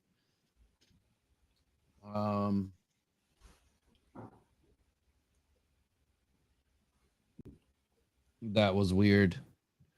You can try to call in again. Whoever that was calling, you can try one more time. I don't know why there was a bunch of feed. Oh, they're calling. Give me 1 sec. All right. Hey, this is Will with Rockdown Detroit. Hey, Will.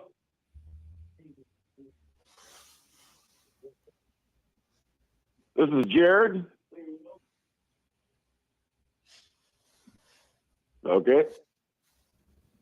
All right, we got Jared on the line with us tonight. Jared, thanks for calling in. What's up? Hey, how's it going? It's going good, man. How are you? Oh, I'm good. Just wanted to call in, Will. I've always wanted to call in, a.k.a. J-Rod. All right, J-Rod. So you think that Decker's going to get traded? No. No? Oh, okay. Well, what's I'm a class clown. I'm a class clown, Will. So what's on your mind tonight? What do you want to talk about? What do you think about the Lions draft?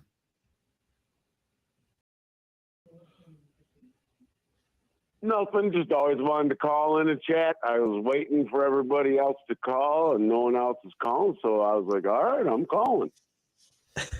All right. So let me ask you a question, J-Rod. Who do you want the Lions to pick at 29? If the Lions stay at 29, what's your dream scenario? If they stay at 29,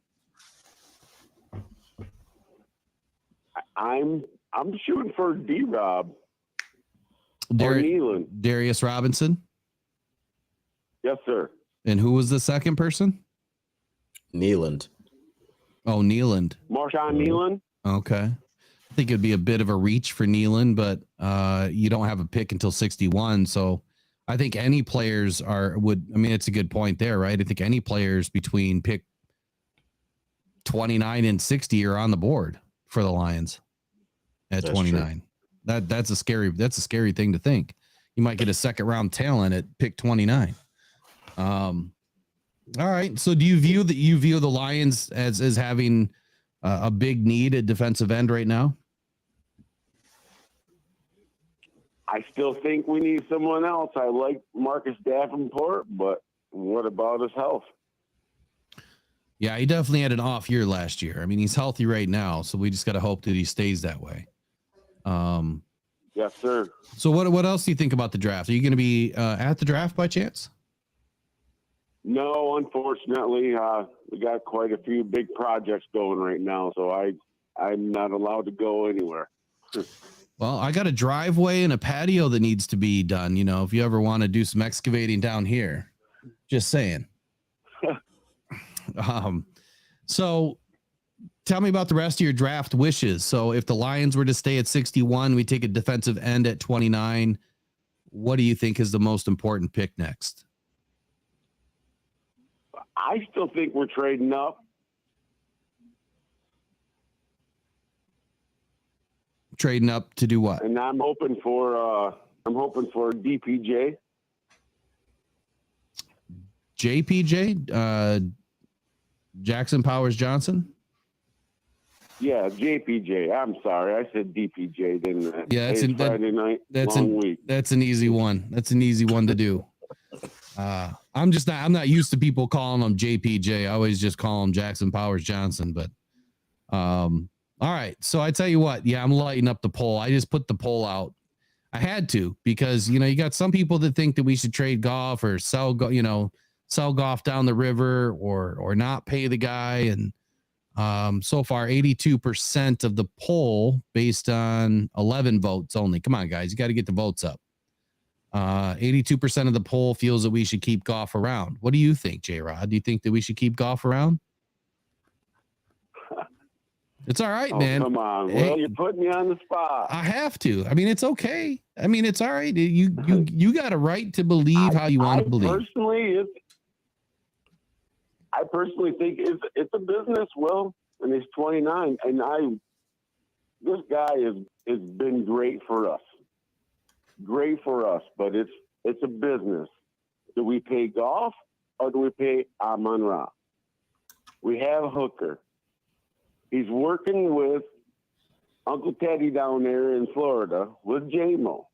Those two are not going anywhere. And in college, Stroud and Hooker were very comparable. So now Hooker's had a year. Okay. One second. So that's what worries me. Did you just say that J-Mo's down there working out with Teddy and Hooker? Yes. See, that's what worries me. That J-Mo's working with the wrong quarterback. He should be working with Goff. I don't think so. I think he should be working with Goff. Exactly. It's their timing that we needed to get together. Exactly. So I think that's a critical mistake by Jameson Williams in his, third season, where he needs to take a huge leap forward. Now he's getting work in. There's nothing wrong with getting work in. There's nothing wrong with staying active and working with somebody, because receivers, and quarterbacks often work with different players throughout the season. But Jared Goff is available, and when he was available in Southern California working out with Amon-Ra St. Brown, that's where I'm not saying that J-Mo didn't go there. So I don't want to start nothing like that. No. I didn't say you did. I just think that the time should be spent there. Originally he was. I'm sorry, I overtalked you. No, you're good, man. Go for it. Floor is yours. Oh, I was just going to say that Teddy is in Florida with J-Mo and Hooker. That's where they've been. Right. But I heard that some guys have been out in California with Jared, so I'm not saying that J-Mo didn't go out there as well. But I know originally it was Teddy. That's why I was saying in the chat, I kept joking around saying J-Mo's with Uncle Teddy and Hooker in Florida. So let me ask you this. What do you think about Jameson Williams' trajectory this year? Do you think that J-Mo is going to take the big step that we need? I think we could go really big. And if, we go back to the Hooker conversation in college, him and Stroud were comparable. Now, I know Hooker was hurt all last year. We didn't see him last year. Now, is there a reason for that? I think they're holding him back.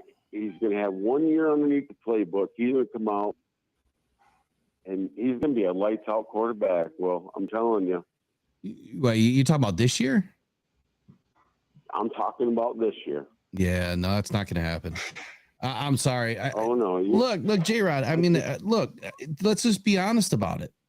Hooker has never played in an offense in the NFL. He has not taken one snap. Now, he would essentially be a rookie this year.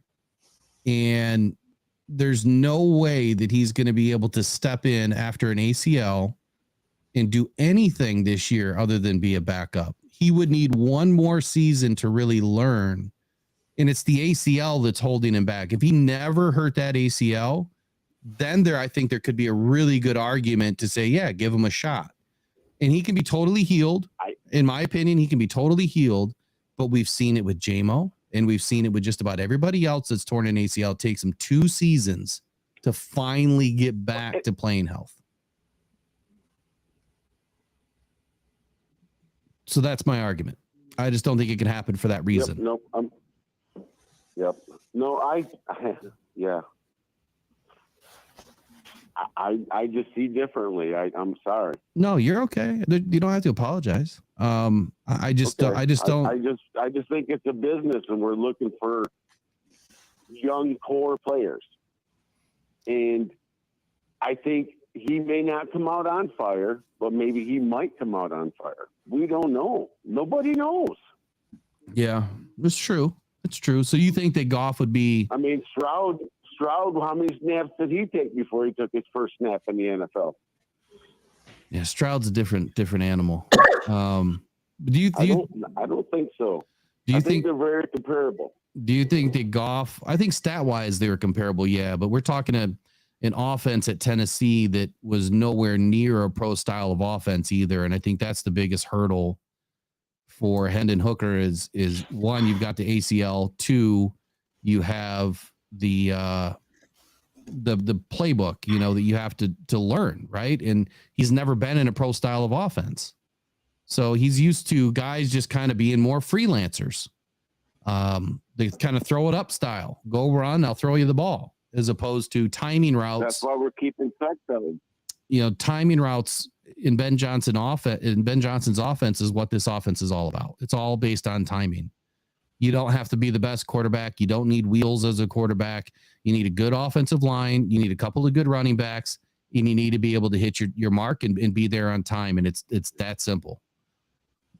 But that's what we see. Guys have to be on time, and Jameson hasn't been on time in his routes, and that's why he was the 3rd or 4th option. And he won't be a second or first option until he gets his timing right. But we'll see. I mean, look, your argument. You really think that Jared Goff can outlead Jameson Williams on a fly route and hit him in stride? I think, yeah, he's done it. Number one. Number two, J-Mo's dropped more balls that Goff has thrown than Goff has underthrown. But Goff has also only underthrown balls when he was getting hit. You just got to go back and watch the tape. Okay. Look, if Goff No, I've watched it. I get what you're saying, but like I said, it was a business. It's a business. Well, all right. So you think So do you think that Goff would be packaged up and traded then on draft day? I would hope not, but I'm just saying, if Brad Holmes is thinking that way, which I hope he's not, like I said, I'm a Jared Goff fan. My name is Jared. That's why I say take Jared Verse too. I'll take all 3 of us. Hey, put me in the crowd. You know what I mean? How many Jareds do we have in the draft? I don't even know. You got Jared Verse. You got. Bring us all. You know what I mean? We're all go shopping at Jared too. We're crying out loud. I'm just saying it's a business. I would love to keep Jared Goff, but if they have to decide on who they're going to pay, Amon-Ra or Jared Goff. Jared Goff, thank you for your time, man. You've been awesome. But hey, well, I gotta give you look. I gotta give you some stuff, man. I mean, I have to. I got to push back a little bit. You're not the only one that has ever had this notion of Hendon Hooker somehow leaping Jared Goff this season. But I'll tell you this: when you speak about it from a business perspective, it would make great sense. And I don't know if Chef can even hear us right now or if he can respond. Yeah, all right, perfect. So I don't know if, or I'm sorry, what I was saying was it would make perfect sense for Brad Holmes to get as many draft picks as he could for Jared Goff in this draft. It would make perfect sense because he's worth a ton right now, speaking of a business. But if you're trying to make it back to where we were last year and beyond, it doesn't make sense. We need to keep Jared. Well, no, it wouldn't make any sense at all. I agree. Well, I agree. Yeah. What do you think, Chef? What do you think on all this? Well, the biggest thing that I think, and Jared, Jared, I'm gonna take Chef's. I'm gonna take his comment offline with you. I appreciate you calling in tonight. Thank you. I don't know if he can hear me. All right, go ahead. Go ahead, Chef. My biggest thing with the Hendon Hooker thing is just Hendon Hooker is the shiny new toy.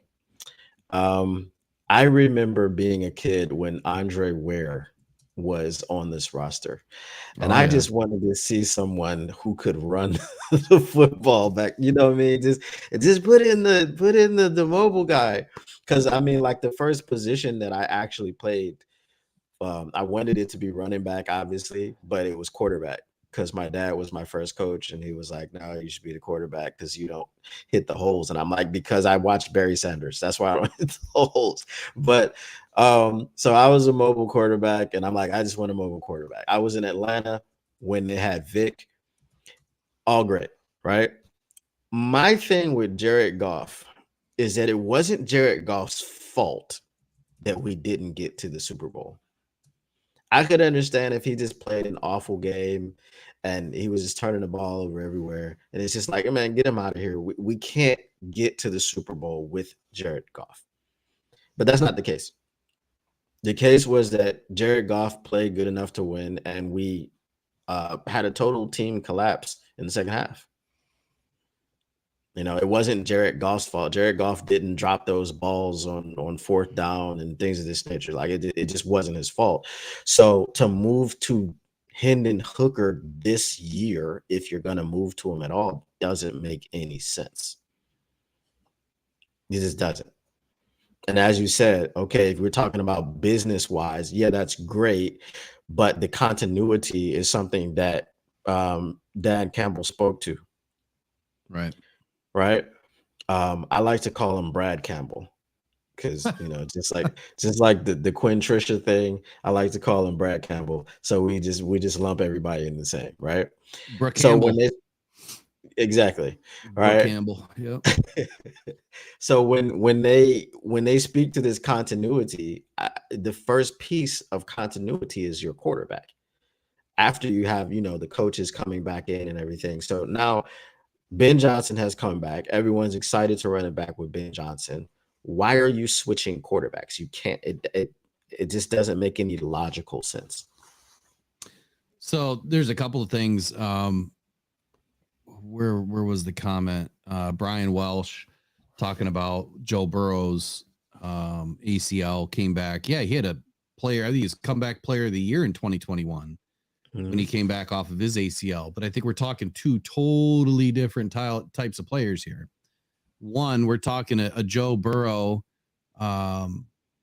phenomenal college, you know, quarterback in a pro system, and then comes to the NFL and gets a couple seasons in before he tears up his ACL. So I think there's a big difference when you've already had the experience in college and then you had the experience in the NFL, and then you rehab and come back. That's way different than never playing a snap in the NFL and coming off an ACL and trying to get it all down, learn the playbook, rehab, and then try to play. This will be his first off season, you know, as a Lion doing anything but walking around in a boot, holding the football. He couldn't even do anything. So that's the other thing that I don't think people understand, is that he wasn't allowed to do anything. Well, like when you're on this exempt list or NFI list, he can't do anything in practice, even if he was healthy. He couldn't until the last 6 weeks of this last season when he was actually activated and brought up. So he couldn't take part in any of the practices, only the film room, meetings, training, the training staff, you know, going through medical treatment. That's it. So he didn't even get on the field and really do much until the last 6 weeks of the regular season, which we know those aren't practices. Those are walkthroughs for the game. So they're not out there doing, you know, training camp type stuff. So I think that's where the roadblocks, you know, from my opinion, I think that's where the roadblocks are for Hendon. The one thing I want to be clear on is you guys know that I selected Hendon to this team in the 3rd round before the draft last year. He was the number 1 quarterback in my eyes other than CJ Stroud. And I said it time and time again. If Hendon did not rip up that ACL, he would have been a top 5 selected quarterback in last year's draft. Guaranteed. My opinion. I don't think it's my opinion alone. I think he would have been I think he would have had to have gone through a major undertaking of having to transform his game in his first year. I don't think he would have walked in and did what CJ Stroud did at all. I think that he would have been a little bit slow to mature because of the fact that he didn't come from a pro style of offense. And it's a very weird offense. I mean, extremely weird. Guys all the way out on the outside. You just don't see that. So anyway, I'm going to close down the line. I don't know if anyone else tried to call, but I wanted to leave it open till 10 o'clock. We got one caller in. If you wanted to call in tonight, just call in on Sunday. I'll open up the line on Sunday too.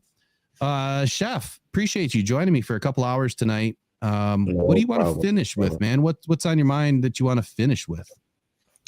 I want to answer Eric's question. What do you say? Eric said, if you could prepare any meal for the team, Dan Campbell, Brad Holmes, and the team, what would it be? It would be camel's tongue. Oh my! Delicacy. If you hadn't had camel's tongue, you definitely did try it. Well, I don't think any of us here in the States have had camel's tongue, but from what I understand, it is a delicacy. Yeah, it's very good. It's I don't even know really how to describe it because it's a lot like cow's tongue, but a little different. Cow's tongue is just really big. You know what I mean? It's just camel's tongue is it's nice, it's neat, it's just real, it's fantastic. It's an excellent dish. And if you hadn't tried it, obviously a lot of people have it. You should try it. I do not eat kangaroo. I do not cook kangaroo.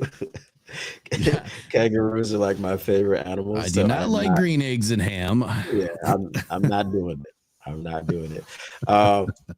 Ronan says it's not gonna happen. Hey, don't knock it till you try it. So finally I'll just say I appreciate you having me on. You guys can catch me at Chef Talks Lions. I drop podcasts Monday through Friday, generally at 10 p.m. Eastern. But with going live and things of this nature, I've been doing it like 8 p.m. So, subscribe, catch me out there, and, come say hi. There you go. There's your camel's tongue. Everybody get you a piece. Hey, look, it's see, now you're trying to turn it. Now the Ronin definitely is not going to try it, man. Come on. Oh Lord. It doesn't look like that when it's on your plate. I can tell you, it's nice brown. It's like it's a piece of meat. It's that's not what you're eating. I got one more. I got one more for you. Come on. Looks like a pair of Dan Campbell's nuts is what it looks like on fourth down. Oh man, you got to look up a picture of cooked camel's tongue. It looks nothing like that. Nothing at all. Well, I would hope not. See, now you're scaring the Ronin away. He's not even going to try it now. I mean, I'm looking at it, okay, and I don't even know if it does not look any better. So really? I was wrong. Hold on, I was wrong. It wasn't the camel's tongue that was the delicacy that I heard. It was the camel's hump that was the delicacy that I heard. Yes, hump. I've had that too. Extremely rare. Yeah, I've had the whole camel, but obviously not the the parts. Mm-hmm. Sure. Sure. I've also had brain too, but I don't really like brain. Brain, it's like you're eating fat. I don't like it at all. Just keep me away from the tripe. I can't do it. It makes me gag every time I'm around it. I've had a good sheep tripe soup. It's just got to be cooked right, man. Yeah, I mean that comes with everything. I was an executive chef for many years, and I always had a second job, and that was it. And I loved it. I was at one of the best steakhouses in Grand Rapids, Louis Benton Steakhouse, and I mean, there's probably nothing I haven't tried or made, but lot of interesting foods out there. The one that I would definitely want to get my hands on this year is sea urchin. Sea urchin. Okay. Yeah, I want to get me some sea urchin. Those little, they look like gonads, but they're not. But I can't remember what they really call them, but they're supposed to be amazing right out of the shell. We'll see. We'll see if I do it. If you go down to Dearborn, I'm pretty sure you guys can get some sheep's tongue. I don't know if you can get camel's tongue in Dearborn, but you definitely can get sheep's tongue. Yeah, I probably won't try that one, but if I do, it'll be at a tailgate and I won't tell anybody. And we're just going to say it's tacos. It'll be Taco Tuesday with taco tongue. All right. You guys have been great. Hey, what a great way to end the show talking about tongues. That's right. All right. So on deck Sunday night, we'll be back at it. We'll be back at it with some more draft talk. And then Wednesday, the big show, we're giving away 4 jerseys. Be here at 6 p.m. It's probably going to be a 4-hour show. I think Coach Bono will be with us the majority of the time. Eric might join us a little bit later on. It's going to be an interesting show. It's going to take a while. It's going to be a long one because it's talking about a lot of the players and where they fit and how this draft can really break down. And where, there's going to be a lot of things coming out of left field, I think, in this draft that we're not prepared for. And I think that's what's going to make it interesting to Detroit. I just hope it's on our side. I hope that Brad Holmes can find us what we need and make the moves happen that can propel this team to the next level, which is a Lombardi. And I think this is the draft that I've been talking about now for a season, that we are half a season away. This is the draft that gets us there. That's what I'm predicting. So, all right, Chef, I appreciate you, man. I'll catch you offline later on. And I appreciate you too. One more time, where can everybody find you? And then we're going to sign off. Well, you can find me at Chef Talks Lions, to YouTube, just like what it says here. All right, Chef Talks Lions. Subscribe today, and we'll see you guys next time, Sunday night. You guys take care. Enjoy the weekend.